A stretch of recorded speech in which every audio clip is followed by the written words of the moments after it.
This is DNBC News, the heart of Darfur. Breaking news live from DNBC. Top stories. The conflict in Ethiopia is escalated. Fears in Ethiopia's capital, Addis Ababa, as the TPLF or Tigray People's Liberation Forces advance toward capital. Ethiopia has suffered a setback since the commanders of a military defected and formed a strong military in the northern country to defend their region. There are fears that both Aroma and Tigray region's defense forces, or rebel, will overrun the government of Abiy Ahmed. Therefore, the government declared a state of emergency. The election in South Africa. Over the last decades, the African National Congress, or known as ANC, dominated the elections and brought various presidents to power, including Madiba, President Nelson Mandela, Thabo Mbeki, Jacob Zuma, and current President Cyril Ramaphosa, who took over after Jacob Zuma was removed from power and imprisoned over the corruption charges.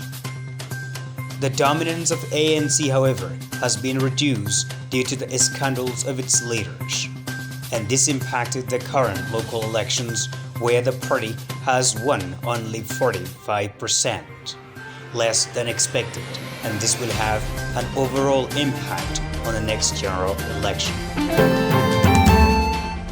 The Global Warming and Climate Change Summit in Glasgow has a lot to say.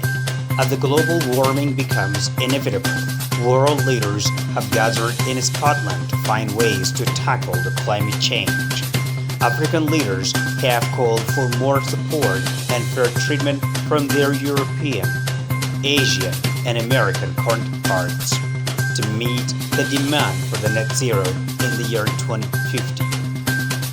Africa only contributes 3% to the global warming, but loses over $15 billion to the natural disasters that are rampant African continent.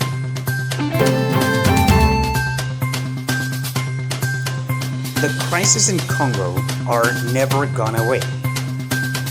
Democratic Republic of Congo is one of the richest, if not the richest country in the world with the natural resources.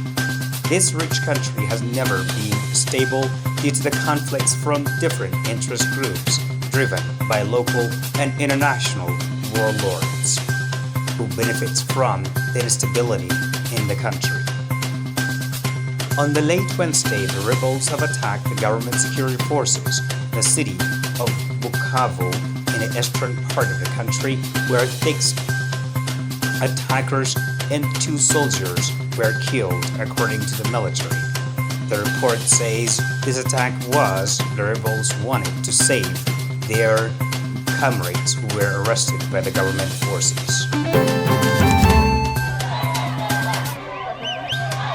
Since the 2019 revolution, the Sudan conflict has never de-escalated. The situation is deteriorating every day. Over the past days, hundreds of thousands of people have been protesting against the military takeover of the transitional government. Negotiations between the Prime Minister Hamdok and military leader Burhan have been going on. The European Union, African Union, United Nations, the Arab League, and the United States have been mediating the negotiations. This negotiation, however, is in a standstill because the civilian side needs a civil rule rather than military one, a demand that the military generals are unwilling to accept. This standoff will further escalate the already deteriorating situation in Sudan and will bring the country in its needs. Stay tuned for more to come. Thank you for watching Darfur Television from the heart of Darfur.